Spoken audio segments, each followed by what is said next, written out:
Hi guys, welcome back to my YouTube channel. My name is Melissa, and if you're new here, welcome. If you're not, welcome back.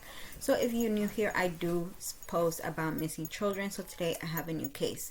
So today we're going to be talking about the Beverly Potts disappearance, and this case is pretty long.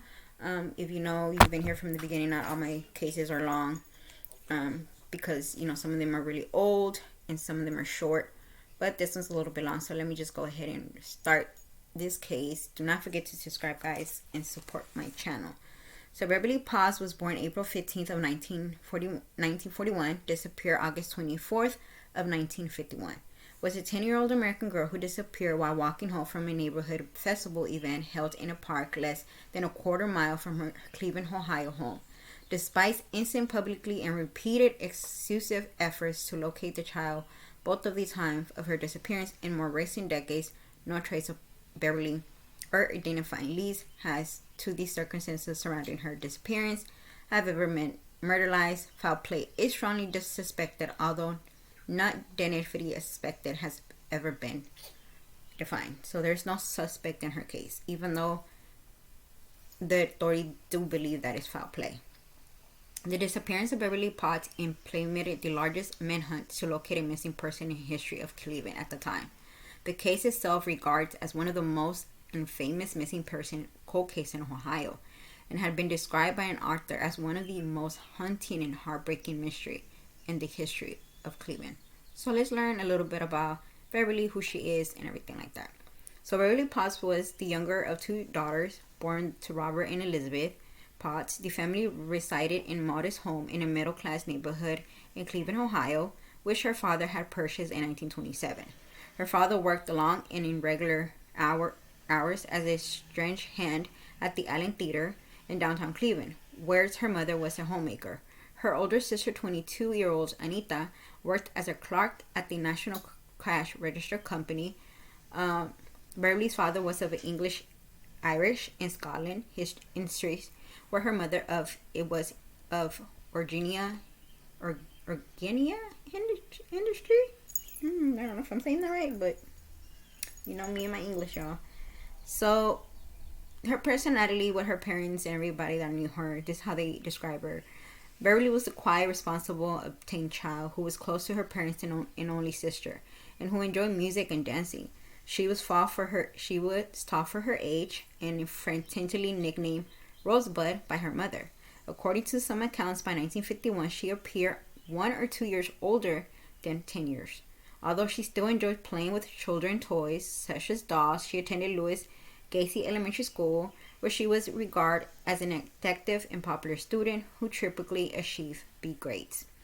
Although gently shy but friendly, Beverly was best friend 11-year-old Patricia Patsy Swing would remark the child was loath to be receptive of prolonged and cruel jokes and could lose her temper on occasion. Nonetheless, she was described by many who knew her as a markedly timing entertainer when a company of individuals she did not know, particularly adolescents or adult males outside of her immediate family. Their winnings extend to male family members of her close friends, including Swan's own father. Shortly after her 10th birthday on April 1951, Potts began asking her mother to allow her to change her hairstyle from distinctive foot-long blonde pigtails she had typically worn since her childhood to a fashionable bang and bob hairstyle popular with girls at the time. And I think that's one of the cutest things too when I read this story in this case, because if you do see pictures of her, she does not look like she's 10, and she does look like she's taller. And I think back then, in that time frame, you would always see girls with two little ponytails and stuff. If you've seen the Brady Bunch, I don't know how old you are, the people that see me, but I remember when I first got to the United States and I was trying to learn English and just, because I wanted to learn English, I would watch the Brady Bunch. And one of the sisters, I think all of them, or I think it was the baby sister. She would always have those little cute 2 ponytails in her head with little cute bows and curly. Y'all, when I tell you that was my favorite hairstyle, and then mind you, years after, I don't watch it as I used to. But now that I have a daughter, when she was little and her hair was curly, I used to do that to her hair. Just because it reminded me of the Brady Bunch. And so that's cute that when I read that, I was like, that is so a Brady Bunch thing. But when you get to a certain age, like, I'm not a little girl anymore. I don't want to wear these pigtails. I think that's where she was coming from. So I think that's cute. Although her mother intentionally refused to relent in June 1951 and allowed her daughter to have her hair cut short, Elizabeth retained her daughter's pigtails and ribbons in a crepe paper. And I think that's the cutest thing too. Like when when your children come up to you and you're like, Mom, I don't want to dress like this anymore. I don't want to do this. It hurts. And I think that's why her mom was like, no, you're my baby. Because mind you, she already had a daughter who was old, 21, and she was, she was her baby. Like, she didn't want to see her baby girl. I don't think no parents want to, especially when it's your daughter. Because when you have a daughter, I'm sorry, when I found out I had a daughter, I'm telling you, I had a list of stuff. Like, my daughter in my head was already a doll, because daughters are so fun to dress up and just so easy, and just love it. Throughout her entire childhood, Beverly parents insist she was always absurd in a strict curfew, with the child being grounded if she did not return home by the time agreed with her parents. On one day in mid-August of 1951, Beverly and her cousin Amber arrived home slightly later than agreed. In response, Beverly's mother forbade her daughter from attending an upcoming annual performing show to be held at a nearly Holleran Park on August 24th. However, as one of her daughter's greatest interests was the performing arts, and Beverly had been thrilling at the process instead of viewing the performance, her mother agreed to let her attend this performance even on the afternoon in question, in return for a promise that she would immediately return home. So let's talk about the day of their disappearance. I wonder if y'all are from Cleveland, do y'all still do this show that they're talking about? I just want to know. I would like to know. I should have searched, but I didn't. On the afternoon of August of 24th, Beverly ate supper with her family. They assisted her mother with cleaning the dishes, for which the child was paid a nickel. By agreeing, she and her best friend, neighbor Patricia Swing, rode to the West Cleveland Holleran Park to attend an annual Summer City-sponsored children performance event, scheduling to commute at 8 o'clock. This location was less than a quarter of a mile from the Beverly Lemon Avenue household and an estimated 3-minute walk from her home. The two rode to the park together on their bicycle, leaving Beverly household at around 6:55. Beverly was dressed in a reddish-pink turtleneck shirt, blue denim jeans, a navy blue jacket, and a brown Carry Book shoes. The performance in question at Holleran Park on the day was the Show Wagon, an annual jamboree-like event generally sponsored by the City Recreation Department and the Cleveland Press, primarily showcasing the talents of local youngsters with acts including singers, dancing troupes, musicians, and acrobatics who perform upon a long flatbed truck covered into a stage. Beverly and Swing are believed to have arrived at the park at approximately 6:58 p.m. Holleran Park was the only larger playground close to the Potts' home. The 11.5-acre park had opened to the public in 1945 and was a popular recreational location for local children, young couples, and families. Attending the park unsupervised in the late afternoon was a rare instance for neighbors' children, as locals generally consider the park unsafe for children after dark, when large trees dim the surrounding streetlights and visible with spots limited. The park was also frequented by local vermin population, according to Swing, beyond exchanging brief greetings with two 13-year-old girls whom both knew the Holleran Park. Neither conversates with any individual during this time together at this location.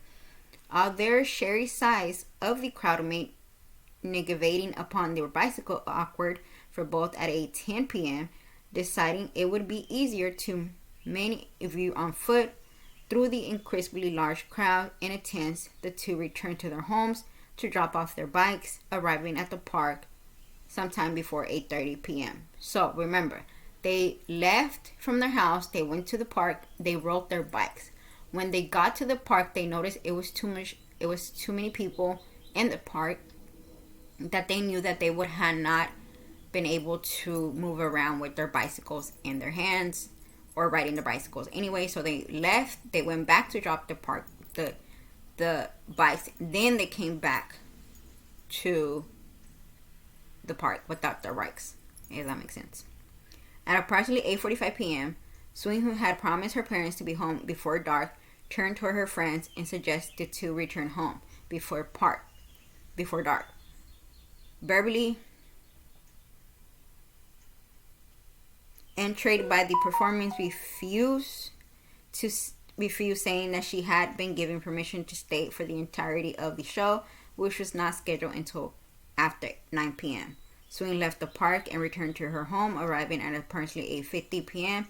She later informed investigators she had last seen Beverly in the crowd, a violin watching on stage dancing performance. And I think that was a lie.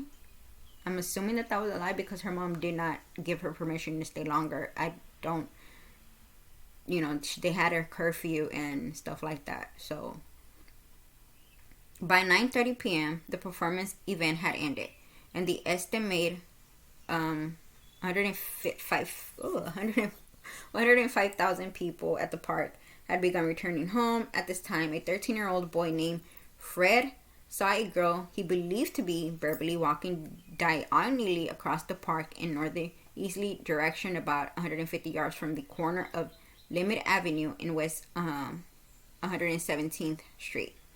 This would have been the quickest route for Beverly to take her to her home, which would then only be 2 or 3 minutes walk away from the park. The girl was walking on the grass just to the right of the walkway as Kurz cycled past his bicycle. Kurz lived on the same street as Beverly and knew the girl resembled well, very delivering the Cleveland Press to her home on his paper route. Although his visibility was limited due to the onset of darkness and the fact Limit Avenue had only 4 street lights, each partly obscured by maple and chestnut trees which lined in the street spring-summer. Kurz recognized Beverly by the sensitive way she walked with her toes pointed outward angles, a characteristic he and other neighborhood children had turned duck-like. Kurz simply sounded his horn as he sped past the girl. Other witnesses informed investigators that they had seen a girl resembles Beverly walking near a stationary Barton incredibly painted black 1937 or 38 Dodge coupled with a smoking noise muffler and recently repaired fenders on west of 117th Street, apparently speaking to 2 young men inside the vehicle. These various witnesses placed the encounter anywhere between 8:30 to 9:30 p.m., although none of these individuals had seen the girl entering the car. One of the final potential sighting of Beverly occurred at approximately 9:45 p.m. close to the intersection of West 110th Street and Beverly Avenue. The sighting was reported by an unidentified woman who informed investigators she had observed a dark-colored 1948 coupe driven by a man she estimated to be in his 40s, spending north in Beverly Avenue with an obviously distressed child upon the back seat, with her hands bound behind her back, trashing and repelling, shouting, "I want to get out." When Potts had not returned home by 10 p.m., her family phoned the Swing resident, only to be informed that their daughter had returned home alone almost an hour previous, that Beverly had remained alone at the park.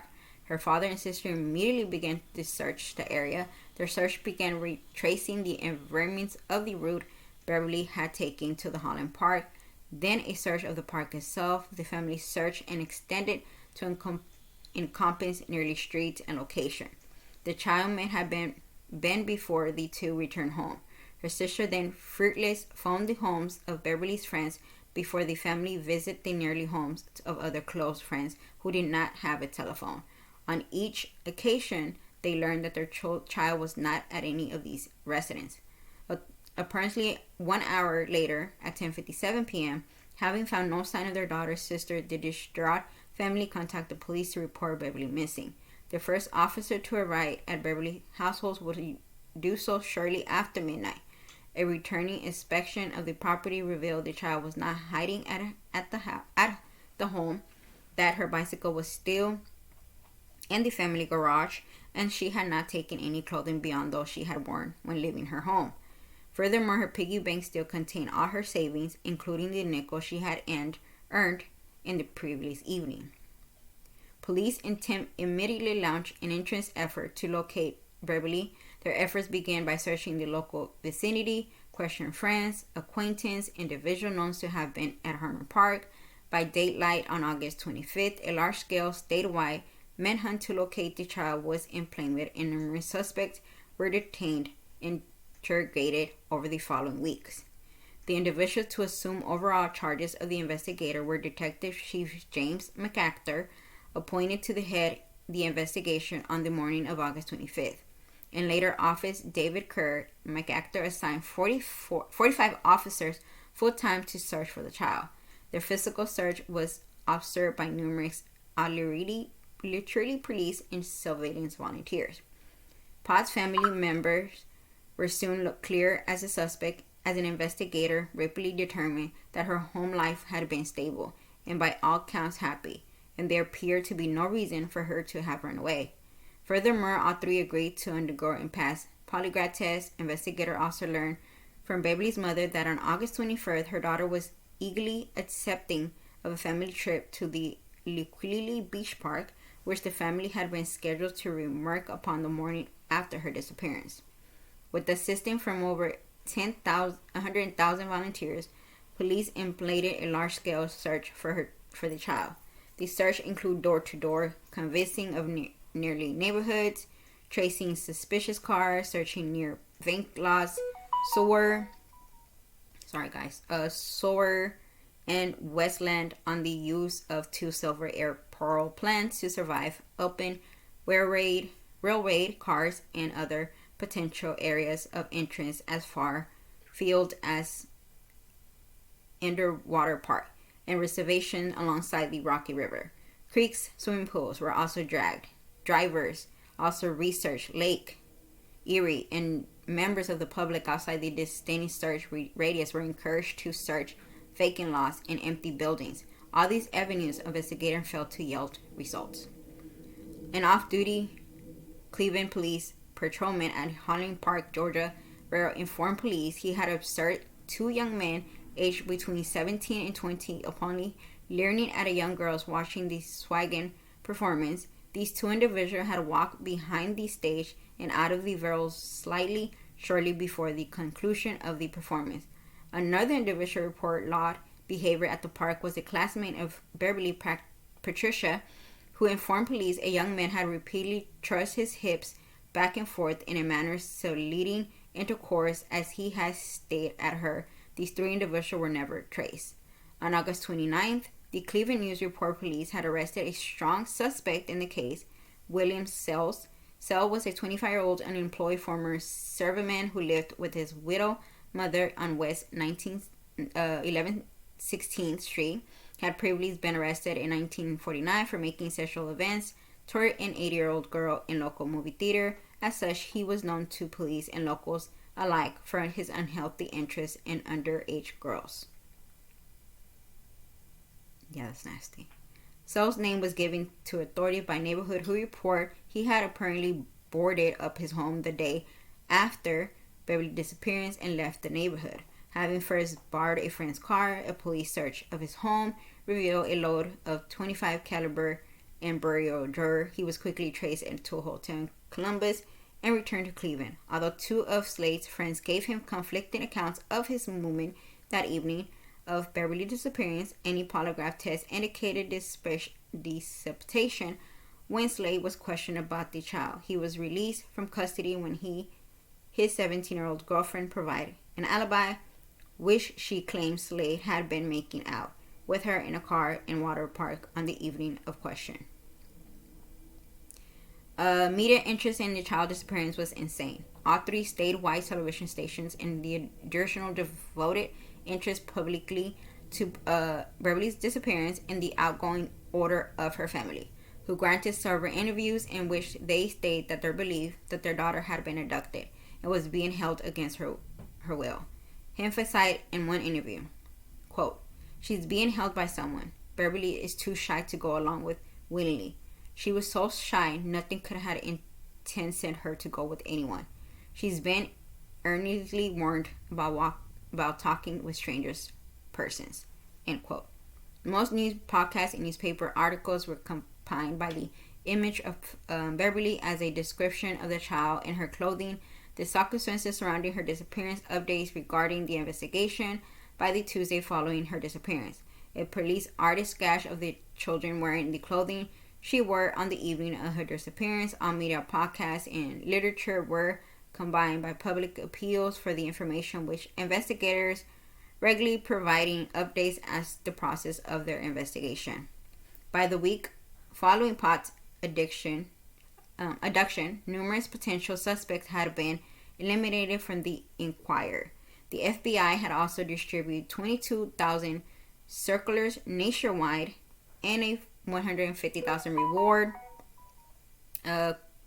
equivalent to 16,000 in 2022. And also offered by her father labor union, AFL Strangers, for any information successfully leading to the whereabouts of his daughter and to find her kidnapper. As results, police, media appeals, investigators assigned to the case received several thousand of telephone tips. Some obvious hoax, others considered worthy of investigating. All credible tips were pursued, however, all failed to bear fruitions.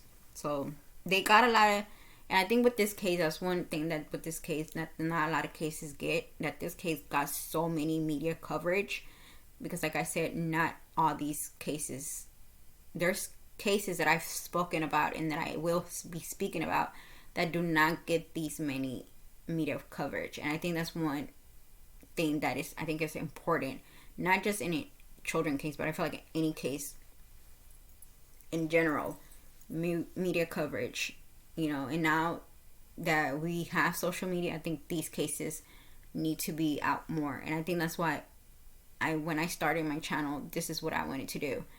And this is why I decided just to focus on missing children cases, because I feel like these cases needs to be talked about. Yes, it happened years ago. Yes, some of us weren't even born when it happened, but we need to still talk about it.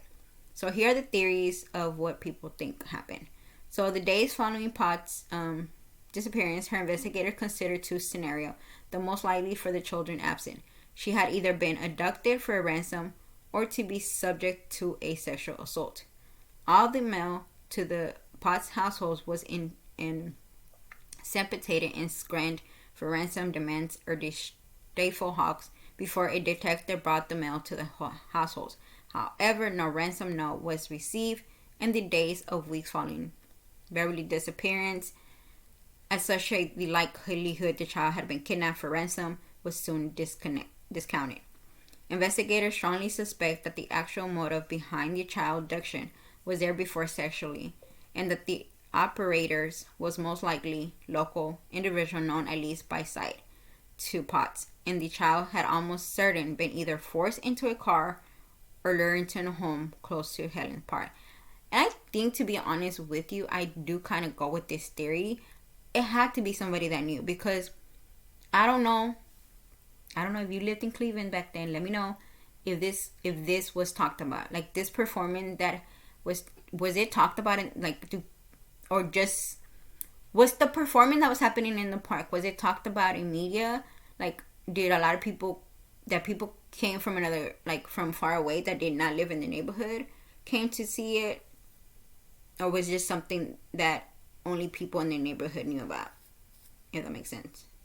3 months prior to Beverly disappearing in May 1951, a 5-year-old Lakewood girl named Gilda Anna Michael had been abducted from a local department store. The child was found abandoned but unharmed 18 hours later. The same month, two Irish girl had been sexually assaulted in Hurling Park just weeks prior to Potts' disappearance.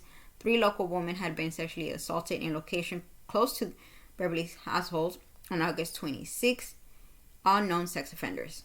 With or without the predilection for children, residents Cleveland's West Side were also questioned with regards to their whereabouts on dates of Potts' disappearance.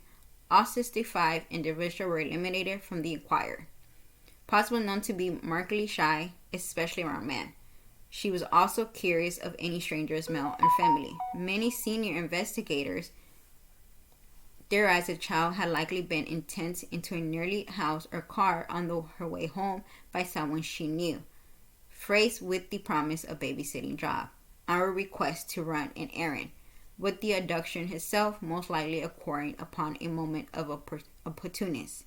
The theory was considered particularly likely to Inspector James MacArthur, who declared to reports on August 29th, living in a happy home and had no desire to run away. I think she was taken away in an automobile by a person or persons she knew well enough to talk to.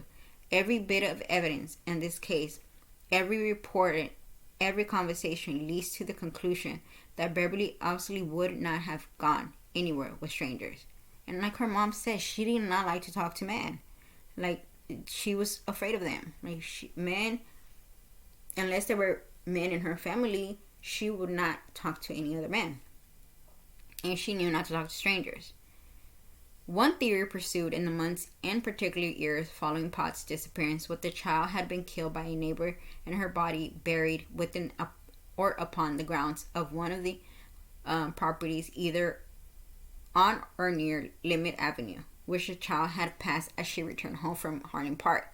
The fact that house-to-house search all of homes upon close to the street where Potts had lived were not conducted until September 14th, and then only in sense in which owners gave police their consent, had been viewed by more recent investigators as a major flaw in the original investigation, which viewed such an investigation of owners' privacy without any hard evidence or strong suspicions under talks.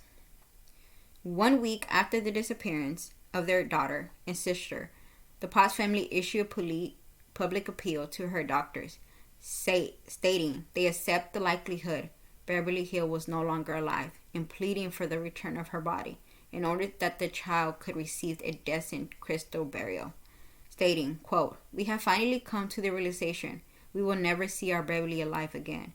We urge whoever did this terrible thing to write it or telephone us or the police the location of Beverly's body so that we can reclaim her and give her decent Christian burial," end quote. Police and doctors failed to respond to this appeal. On September 4th of 1951, a whereabouts worker named Henry Palmer observed a human-shaped cloth wrapped for measuring approximately 5 feet, floating in the Gorage River current behind the building where he worked.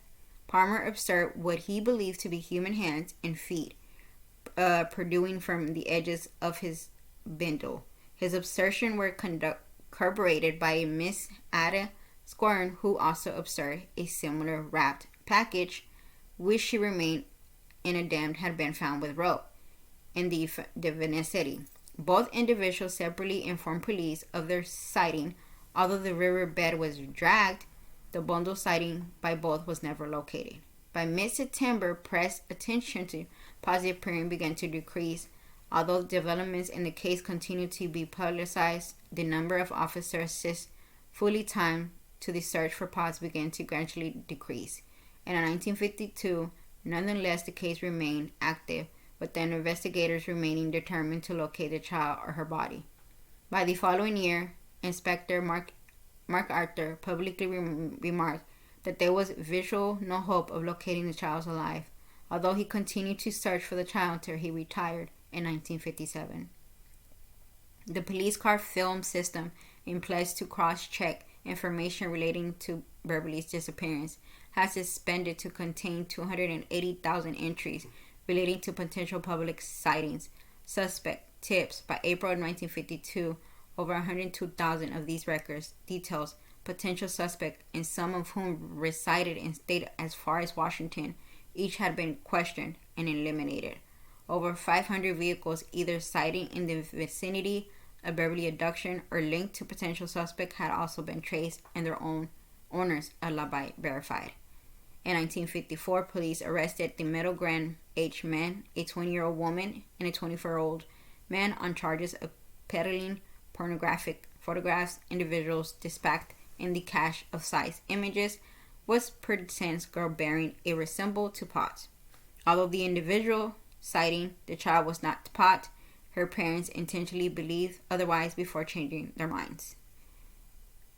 An announcement tipped to authorities from unnamed chartered woman who claimed to have known Pot as a child was received in early 1973.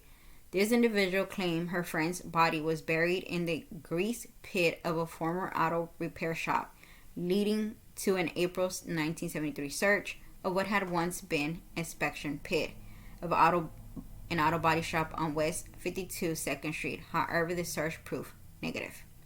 In 1980, two retired Cleveland police detectives, James Furster and Robert Skeleton, revealed that in 1974 they had received a tip from a local attorney with the client whose brother had supposedly confessed to abducting Beverly.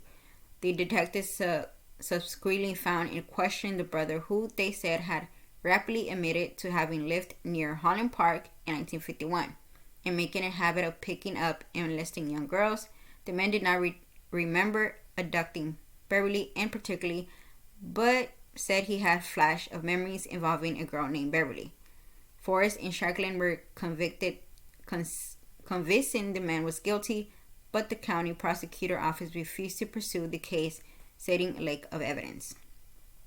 In February of 1994, couple remodeling a house on Midwood Avenue, Cleveland, discovered several pieces of yellowing notebook paper alongside men's shirt beneath old carpeting upon the stairs. The author of this note, Anna Hinking, recorded in details what she said were the true facts surrounding the abduction and murder of Beverly Potts, which she insisted had been committed by her husband Stevie at age 40 at the time of the crime. Hinking further alleged her husband was the pot milkman. Of course, if you're old, back then you didn't have to go to the store to get milk. You would just, I don't know how you would get it, but obviously the milk was delivered to your house. Why is it not happening now? Never mind. I answered my own question. According to the author, her husband had previously raped Beverly's mother and was there before likely Beverly's biological father. Beverly herself had died of an accident drugs overdose before her husband had dismembered the child's body. The note further alleged Hamilton had caught her husband in the act and inserting her remains in the basement fence. Upon being traced and questioned by police, Alkin, then aged 83, admitted pending and concealing the note, but insisted all the allegations were false. She had written and hiding the letters in 1953 solely as a revenge fantasy against her abusive husband. Furthermore, by the time of his death in 1981, she had completely forgotten about the document.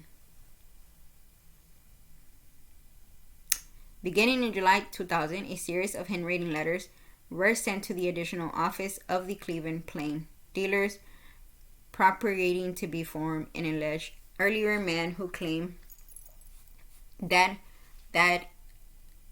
as he was terminally ill in the twilight of his life, he wishes to confess to molesting and murdering Beverly before his death. According to the author, Beverly's murder was unplanned, and he had only wanted to found the child upon doing her into his vehicle. Although when Beverly had begun screaming, he had stuck into the concussionist before proceeding to sexually founded her. Upon releasing the bulls had proven fatal, he then thrown her body into the Goya River, from where the author speculated her body had drifted to Lake Erie. Investigators strongly questioned the authorities of these claims. These skepticisms increased as several sentences and claims contained sexy letters to follow had if indeed been copied from previous hoax letters and false claims made by previous suspects. leading to a speculation the author may be a retired police officer. This announcement Arthur pledged to turn himself in the 50th anniversary of Potts' disappearance, but shortly beforehand wrote to say he had to enter a nursing home and would be unable to honor his promise. Otherwise, reveal himself. An expensive investigation failed to return up any clues to the author's identity, and investigators believe the letter had been distasteful hoax. Other letters sent by a separate individual and received by Cleveland police in July 2002 also view an excellent hoax. What are y'all doing? Like, why are y'all making these, like, why are y'all writing these letters? There's family that is missing this child, and y'all just bored as it could be, and y'all just want to just, what? For what? For what? Because if you think that because you're close to death and you want to sit here and write a story that you say you committed a crime that you did not commit, if that's going to help you get to heaven, no, it's not. No. Telling the lie is not going to. So here's the suspect. William Rose Sells. Sells was 25 years old, former servant man who had lived with his widow mother on West 16th Street, close to Harmon Park, since 1950. He had previously been arrested in March of 1949 for making sexual advances towards an 8-year-old girl in local movie theater, resulting in him being placed on 1-year probation and his dishonorable discharge from the armed force. Slade is known to have frequently borrowed a friend's car the day of Beverly's disappearance, and Barkley left the neighborhood via police tracing phone calls made to his 17-year-old girlfriend's home. He was quickly traced to a hotel in Columbus. Returned to Cleveland, two Slade's friends, Dell and Ferser, provide verifying and conflicting accounts of his movements in the evening of Beverly's disappearance. And Sells himself was unable to offer a possible explanation for his abrupt decision to leave Cleveland. Police insert into his potential culpability was further hiding when the polygraph test indicated deception when Slade faced questions pertaining to Beverly abduction. Nevertheless, no physical evidence could be found linking Slade to the child. He was released from custody when his girlfriend provided an undefinable alibi consisting Slade's own claims as to his whereabouts on the evening of August 24, that she'd been making out with him in a car that evening in question.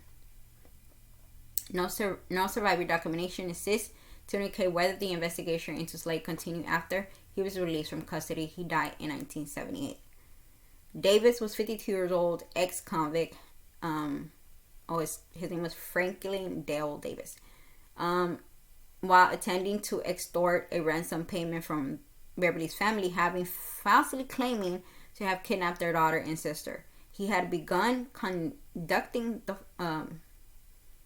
Potts family on November 9th, claiming to be holding Beverly captive and then demanding a $25,000 ransom for her release.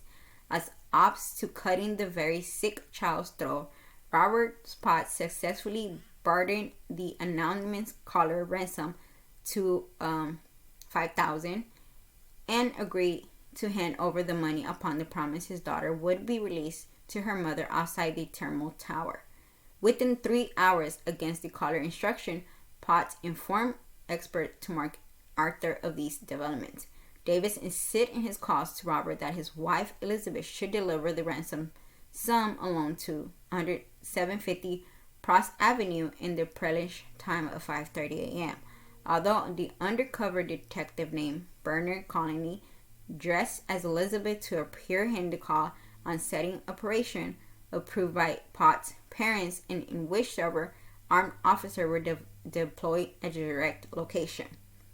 By Permanent Colony took a yellow cab to the caller's instructor destination in the early hours of November 15th.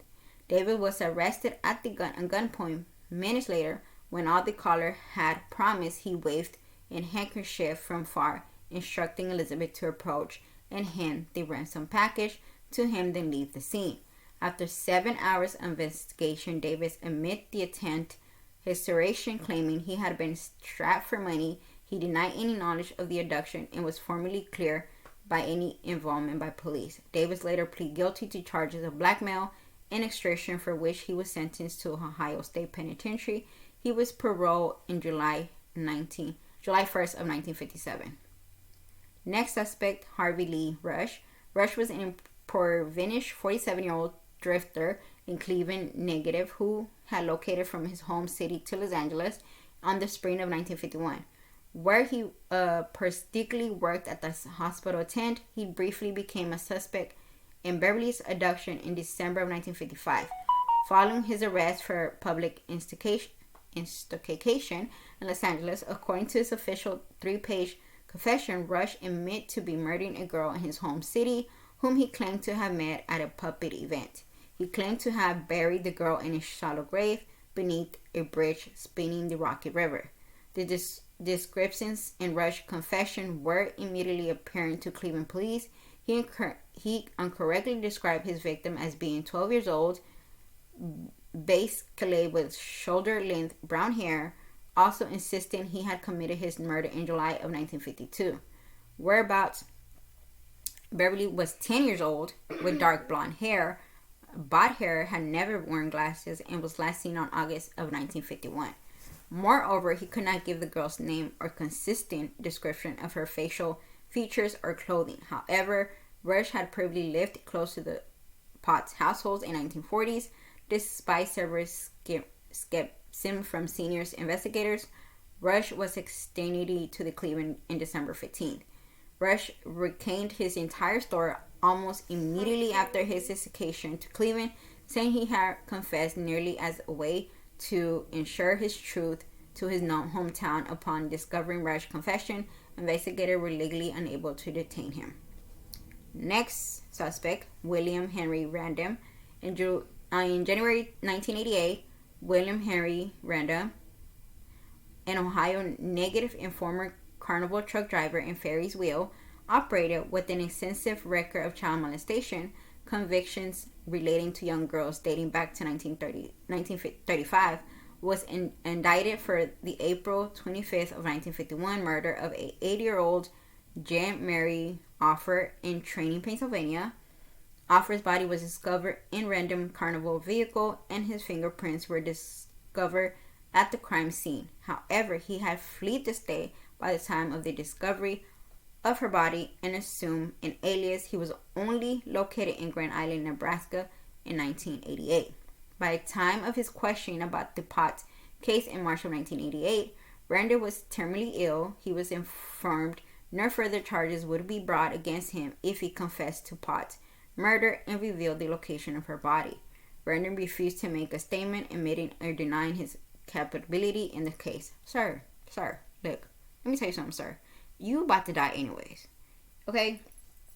Your ass is about to die. Your ass is about to go down under.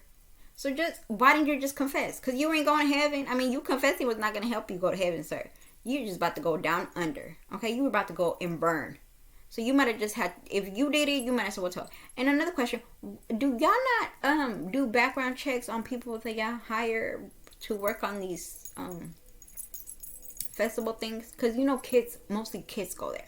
But y'all don't do background checks? Y'all don't do background checks? Because why would you have a trash of a man working around kids? That's just my opinion. Don't kill the messenger. But that's just my opinion. Although investigators were unable to prove his whereabouts on the date of Potts' disappearance, the circumstances surrounding his abduction are similar to other confirmed and suspect victims of Random, who seemingly abandoned his victims' bouldering bodies with little or no attempt of concealment. He died in 1992. The other one is Maple High's child molester.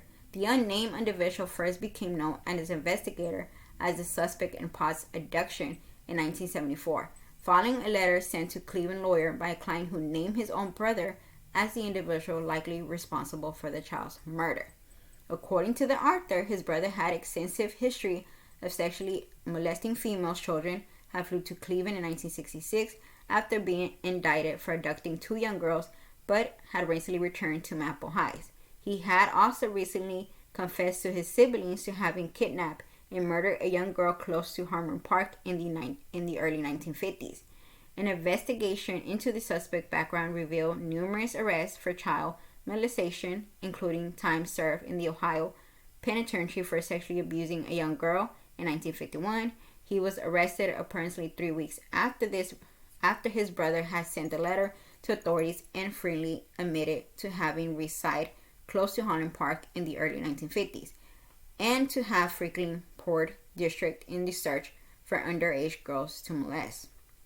One of the detectives to question the individual, Robert Scanlon, would later recollect the suspect had the very details of the crime only someone who had been there could have known, and the records of the vehicle had owned in 1951 match his eyewitness description of one of the cars sighting in the vicinity of Holland Park at the estimated time of Beverly Hills abduction. However, investigators were unable to find significant evidence to charge the individual.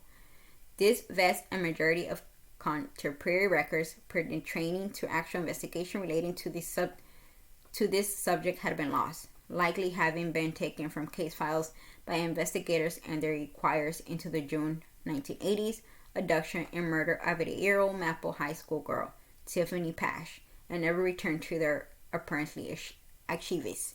Beyond his age, being in his 50s by 1980, nor further details as to his individual actually defined are unknown. The enduring mystery of Beverly's disappearance, an exhaustive yet unlimitedly unsuccessful nationwide investigation to locate the child and determine the actual motive behind her abduction, has captured the imagination of press public alike in around Cleveland for decades. According to some accounts, Beverly's disappearance increased parents' awareness as to their own children's safety, and many children raised in around the cities were heavily chaperoned for many years following this accident. The case remained one of Cleveland's most infamous missing person cases, with the informed still sought by investigators and Crime Stopper rewarding a $15,000 remain active. Beverly's sister relocated to another city in 1952. She later married and bore 3 children. Her mother Elizabeth died of liver disease on May 11th of 1956 at age 56. Shortly after Elizabeth's death, her husband Robert remarked to the media his wife's health had begun going downhill ever since Beverly's disappearance. Robert continued to live alone at a Limit Avenue for several years. He died alone of heart failure on February the 11th of 1970. His body was found slumped up on a couch in the living room with the television switched on. He and his wife are interred in West Park Cemetery in Quan County, Ohio. I still think of her as a 10-year-old. She is still a little girl. It's hard for me to visualize how she would look today. Anita paused, gorgeous, reflecting on her memories of her sister. November 20, 2003.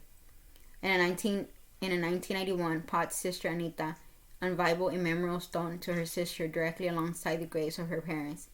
As the unveiling, Anita declared that if her sister's remains were ever discovered in a defiance, she should be laid to rest beneath the immemorial stone alongside her parents. This mark is just incredible with the words in memory of Beverly Rose Potts. Anita's Potts Georges continued to search for her only sister until her own death in 2006. She swarmed discussed her sister's disappearance in mental detail prior to her death. However, the effect that her sister's abduction greatly impacted her own parenting. According to her daughter Megan Roberts, the event absolutely affected her parenting. She was strict and always wanted to know where we were, who we were with, but she was very slumped, spoke of barely, other than to tell us she had a sister that disappeared. She would say it was just too painful to talk about. It was very emotional for her.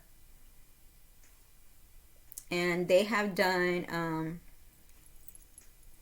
Val James in 2005, Twilight of Innocence, Disappear, Beverly Potts, Peter Silver in 2017, The Long-Term Missing Hope and Help for Families, Marilyn Rome.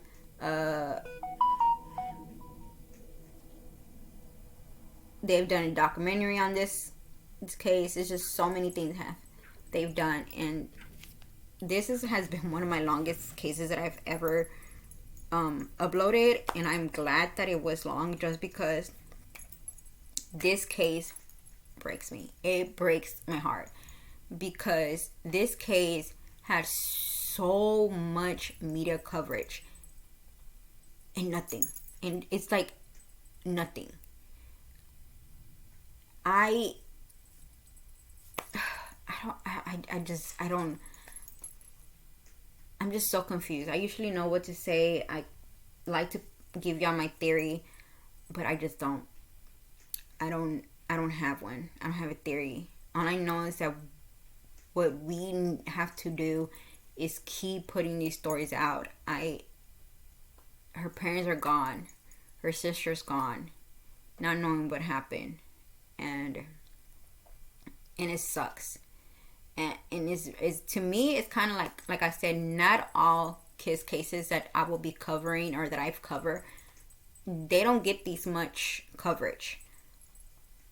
But this is the first case that I've talked about that gotten so many coverage and so little information. Like, yes, people were calling tips and stuff, but some people are just disgusting. Like, I don't know what makes you think that is so funny for you to call the police and just make some lie just because you want to.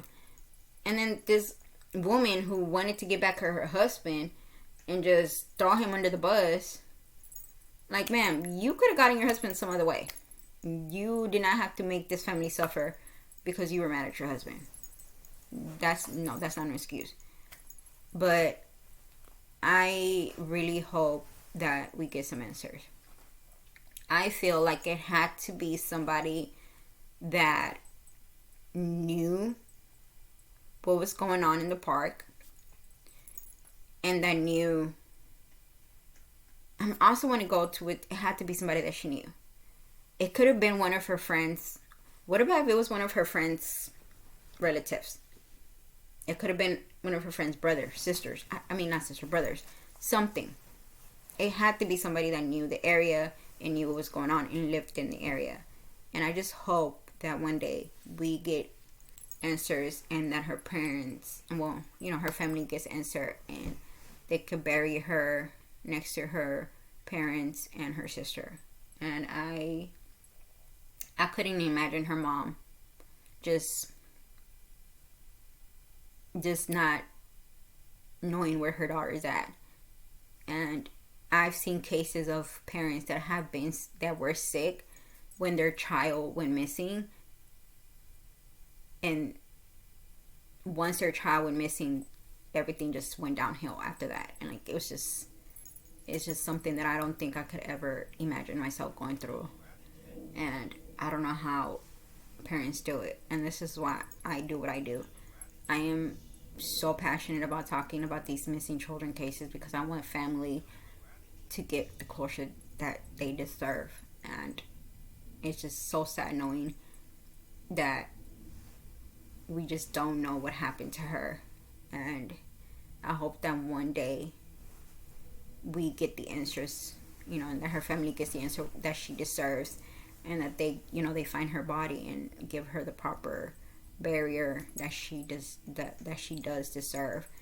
And it just sucks that there's people out there that would do stuff like that for so many letters, phone calls, money, like lies. Like, you didn't even. It's just crazy to me. It's just shocking. But I will see y'all guys with a new video. Let me know what y'all think. Let me know what y'all think happened. I would love to read y'all comments in the comments below. Y'all have a wonderful, wonderful Saturday, and y'all be safe out there.